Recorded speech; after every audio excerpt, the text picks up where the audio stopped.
We are going to start with the writing paper, and we are going to start with a question for you. In the writing paper, should you use pen or pencil? So if you can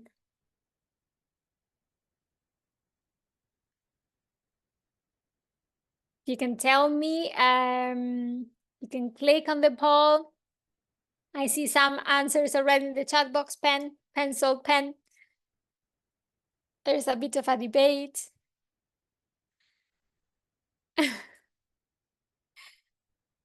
Well, Eduardo, no problem. If they want to use the chat, that's also useful. I can read while you are answering the poll, no problem.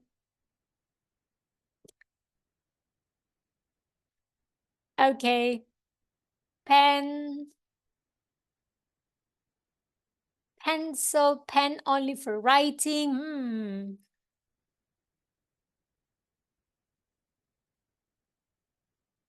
Well, if it's computer-based, yeah, for sure you are going to use pen or pencil. You will be typing.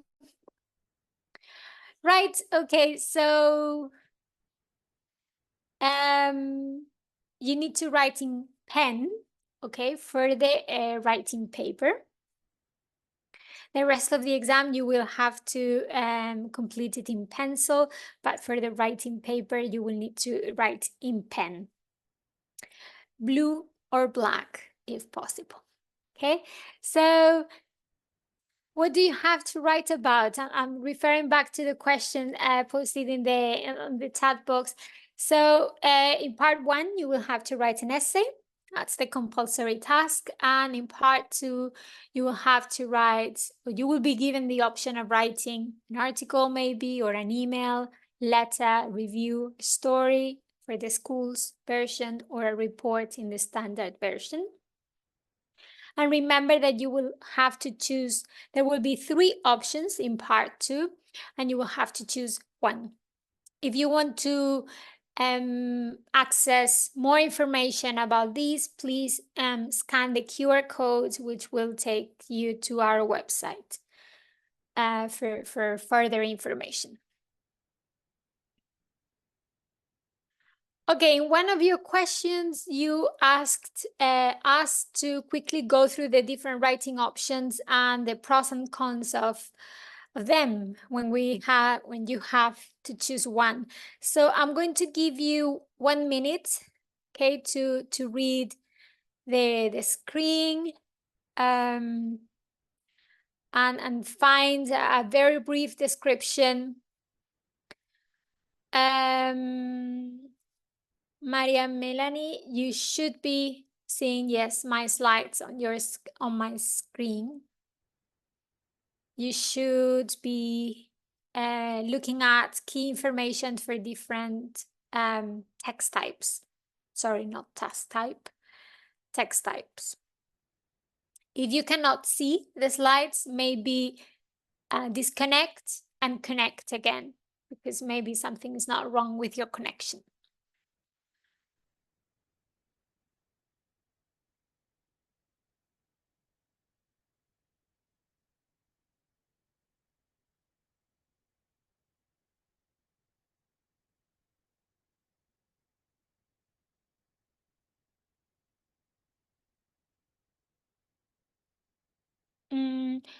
Can you, David, Mark, Marta, can you hear me? Can you see the slides? Do you see any?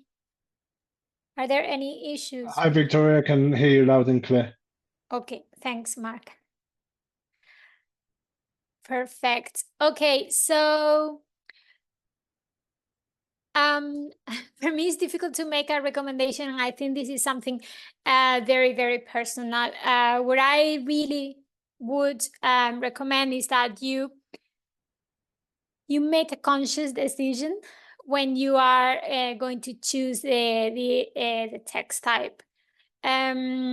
Each text type is different, has its own features. So I think it's important that you understand what you are good at, your strengths, and also your weaknesses. And this is by, I think, writing, receiving feedback, also understanding how you feel when you are writing a certain text type, and then take that feedback and that information on board, and having it clear in your mind when you are making the decision on exam day. Okay, it is true that, for instance, maybe a lot of, or quite a number of candidates can go for the story option, thinking that, well, they've been doing it in previous levels, for example, in B1 preliminary, and they go for that, thinking that maybe it's easier, but it also has its challenges when it comes to having a clear storyline, when it comes to using different tenses. So it's important that you are aware of that, for example. Then maybe if you are good at organizing texts and ideas, but you're not very creative, maybe a report is a good option for you. I remember it was a good option for me. I'm not very creative. Then if you choose an email or a letter, make sure you know how to open, how to close, and how to finish the email, the letter.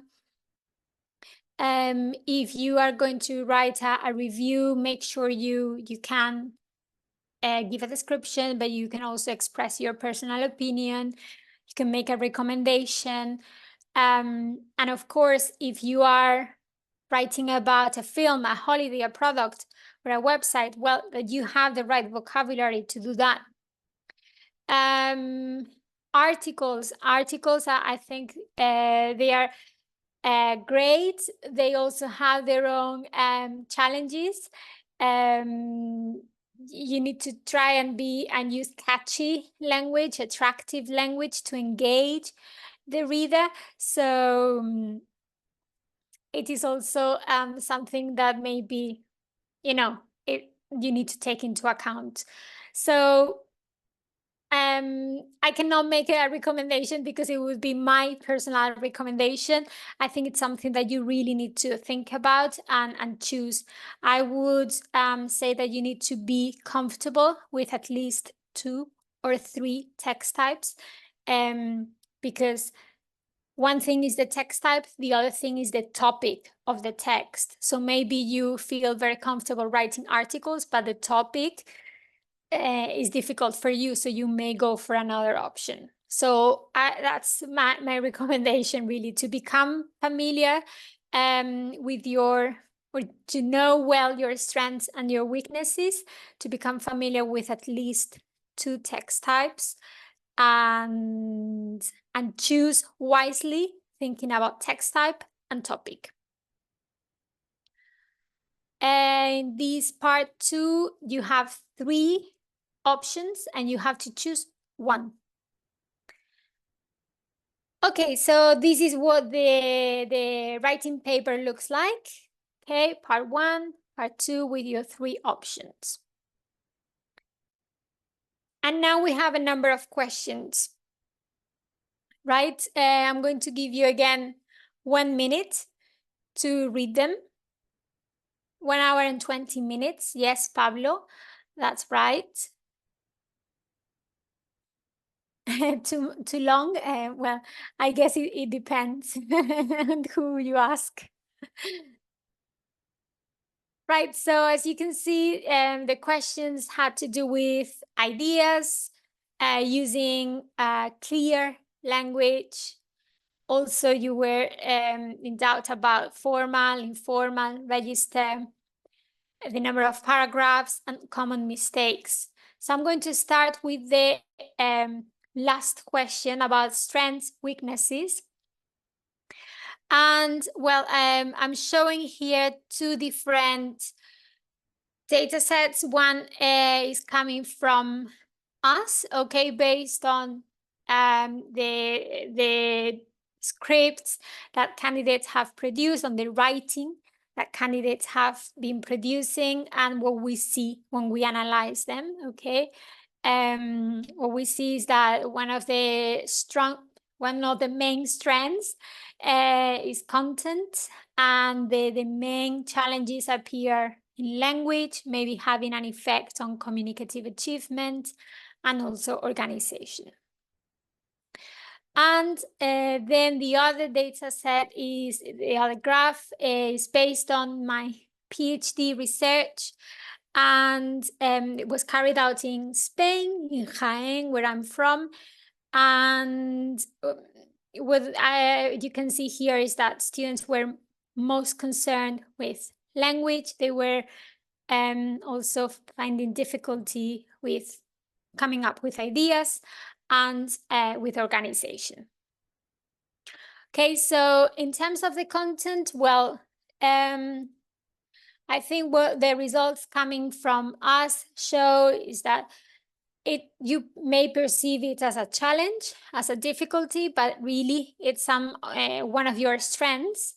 So maybe this has to do with the design of the exam task. We try to give you a lot of information, a lot of input, so you have plenty to use in the writing task and produce a successful writing task in terms of content. So maybe it comes to your confidence. So please rest assured that you have enough ideas that you can write. You have enough ideas to write a good writing task. Then let's think about the other aspects, okay, and also about content with some ideas. Okay, so how can you approach the task? How can you approach the task so we try and solve the problems with content, with organization, with language? Well, the pre-writing, important that you spend some time planning. Okay, many people may think, I don't have the time to plan, I just prefer to start writing. Well, if you spend 5 minutes planning, 10 minutes planning, I think it's time well spent, because it will give you the opportunity to think about who will read the text. So the person you are writing to, why you're writing, so your reason, your purpose for writing, and any aspect that you have to take into account before starting to write. So am I writing to my teacher? Am I writing to a friend? How does this influence the type of language that I'm going to use?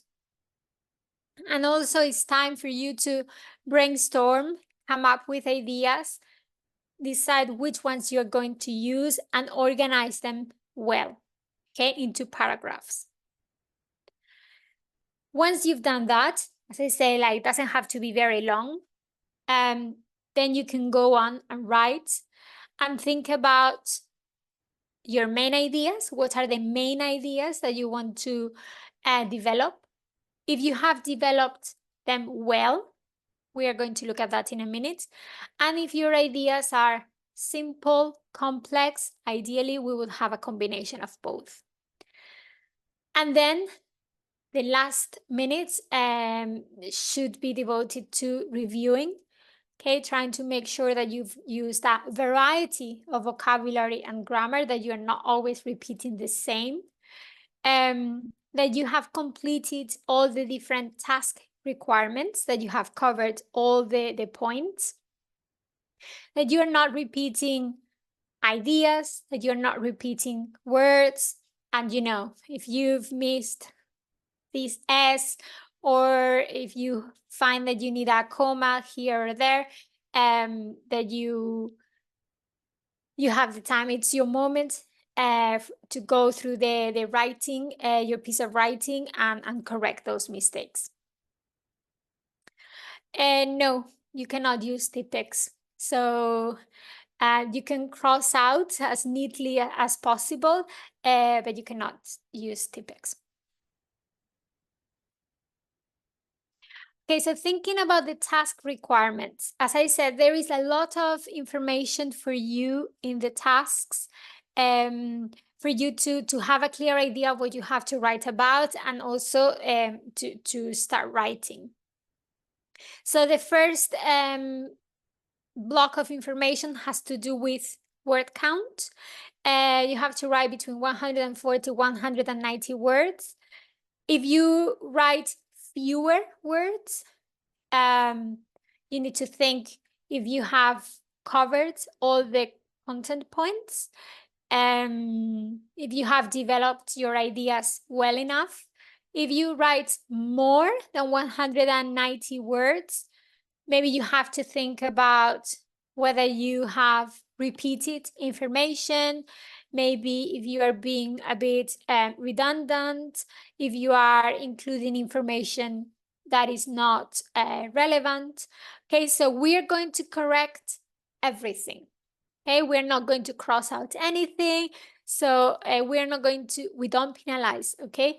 But there are implications for writing fewer or more words.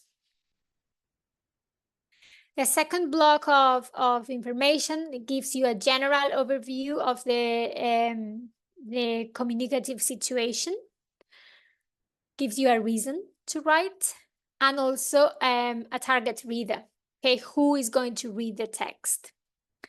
Then the third block of information is asking you a question, and the fourth block is giving you 2 of the 3 content points that you need to include. Alvaro, no, we don't count the number of words. Everything is about communication. So it's a matter of how you communicate. If you have developed your ideas well enough, if you are being redundant, if you are repeating, if you are including information that shouldn't be there. Okay, but really it's all about communication. Okay, so in terms of how to structure an essay, well, a simple approach to this could be maybe, yes, Joshua, well done. Maybe you can have an introduction, a conclusion, and then you can have the main body with maybe 3 paragraphs if you want. In the paragraph, you can have the first sentence presenting the main idea. That would be the topic sentence. And then you develop this idea by explaining it further and maybe giving an example or giving more detail. Okay, so this is I think, a very simple approach. There is no, this is not like a rule that you have to follow. It's also about common sense and how you structure your piece of writing, but it is an easy way maybe of structuring essays. No, don't write the number of words, Fatima, Susana, that's not necessary. Yes, and the recording will be available to watch later, but you will have to wait until March.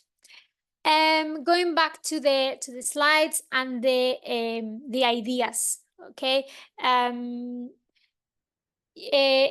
B2, you don't need to use complex ideas. This is if you are aiming for a high B2 or a C1, but I thought it would be interesting to understand what we mean by complex and straightforward ideas. And here you can see what we mean, okay? The straightforward ideas, they are simple, okay? And complex ideas, there is more behind them, okay? Doesn't mean that the language is necessarily complex, it's just the idea behind it. If you want to refer to this in a bit more detail, please scan the QR code and access this later. Okay, so for you to have a better idea. And then another aspect that you mentioned in your question was about the use of formal and informal language. Okay. At B2, we expect you to be able to distinguish between different register, between formal and informal. Consistency will be more for C levels, but it's important that you are aware that this is something relevant, and that you try and use formal or informal language as appropriate. So I'm going to ask you to look at these situations and tell me if you think they are formal or informal. So if you maybe can write formal and you write C, F, and B, or informal, I don't know, in the chat box.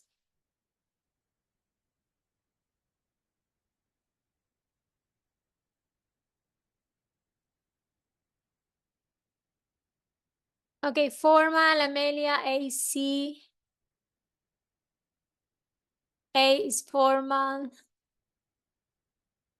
Pauline, you will receive a link in a follow-up email to watch the webinar. A and B formal from Fatima, Susana. ABC formal, D, E, F informal from Marcos. Well done, Marcos. Very good. And Aran. Okay, so lots of people got it right. Well done. Oops, sorry. Coming back. Yes, indeed. Okay, so if you are asking a former lecturer or teacher for a reference to apply for a job, that's formal without a doubt. Explain your opinion to your teacher. Of course, this is not as formal as the other situation, but it is also, you are expected to use, you are not expected to use informal language for sure. Requesting a refund is something we would do formally. And then, of course, social media, an email to a friend, inviting your friend for a visit, then it is, of course, more informal situations. Well done. A bit more on this. We've got A and B, two different sentences. Can you tell me which one is formal, plus, or which one is informal, the minus? Okay, B plus, okay. B plus, yes, B is formal, B is formal. A informal, yes, well done. Well done. Thank you for being so quick in answering. That's great. Okay, we've got 4 more. The software is essential for my work. I really need the software for my work. A is formal. B is informal. Okay, yeah. Awesome, well done. And the last one. That's why I want my money back. For the reasons above, I am requesting a full refund. B is formal. B is formal. Someone asked, adding that there is a contraction in A. So, okay, yeah. Yes, well done, everyone. So, as you mentioned in the chat box, how can you tell if some language is formal or informal? Well, we tend to use the full form. We don't use contractions when we are using formal language. We tend to be also less direct, okay, when we are using formal language as well. Words such as really, which are more often used in spoken language, are also considered more informal.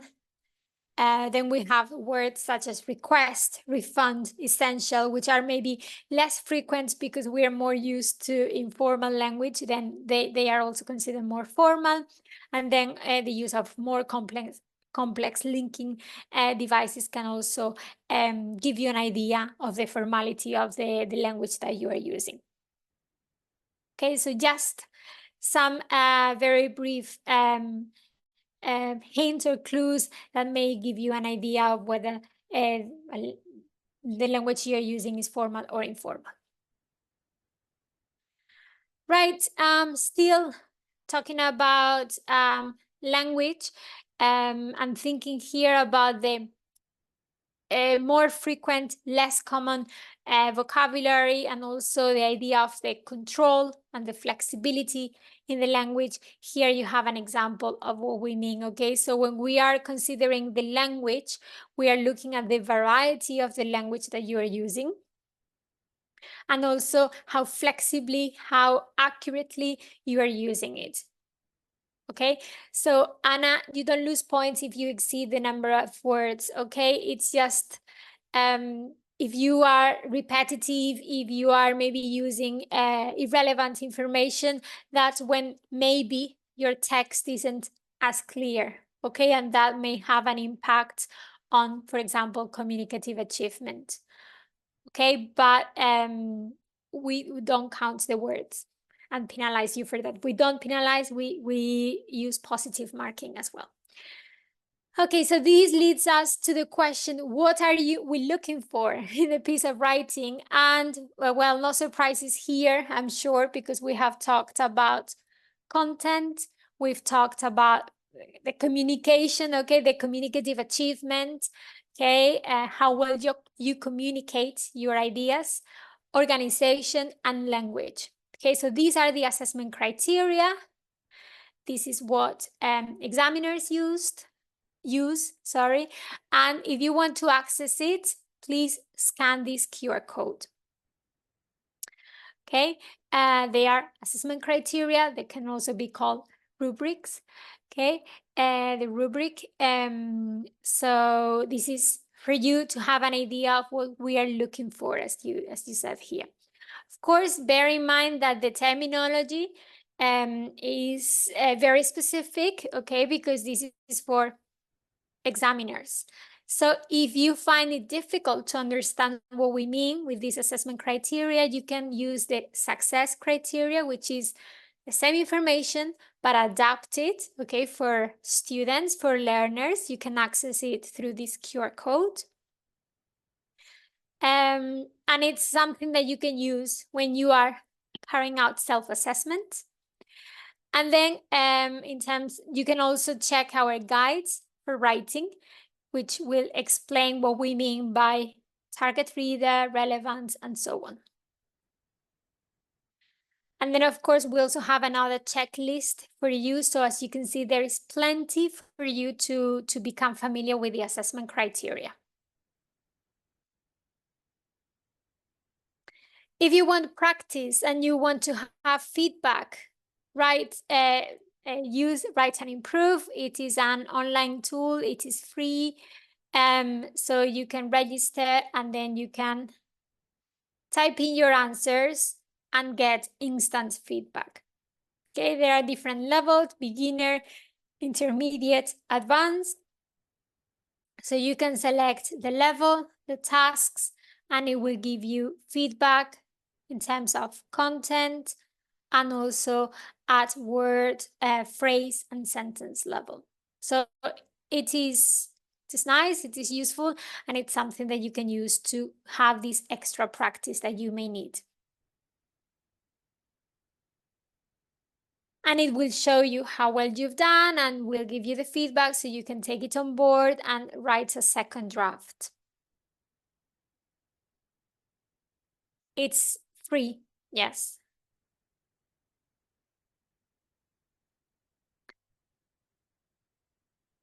Okay, and ways to work on grammar and memorize it. Well, you can use our in-use material, grammar in use, vocabulary in use. You have the explanation, the more guided practice, and then once you have gone through this guided practice, then what I recommend is that you go on and use it in your writing, in your pieces of writing when you are speaking. So the best way, because the best way to memorize something is by using it, okay? So use it in context, and become it part, make it part of your repertoire if you want.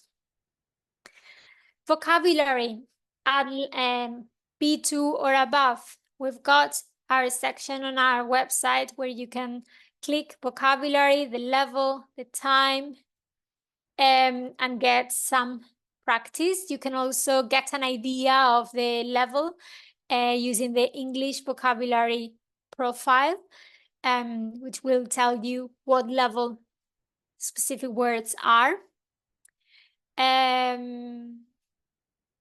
This is all free as well. You can also use English vocabulary in use. This is paid for. Okay, so again, with some theory, some guided practice, with a key. The good thing about this is that you know that this is at the right level, which is something that you've mentioned. It's not always easy.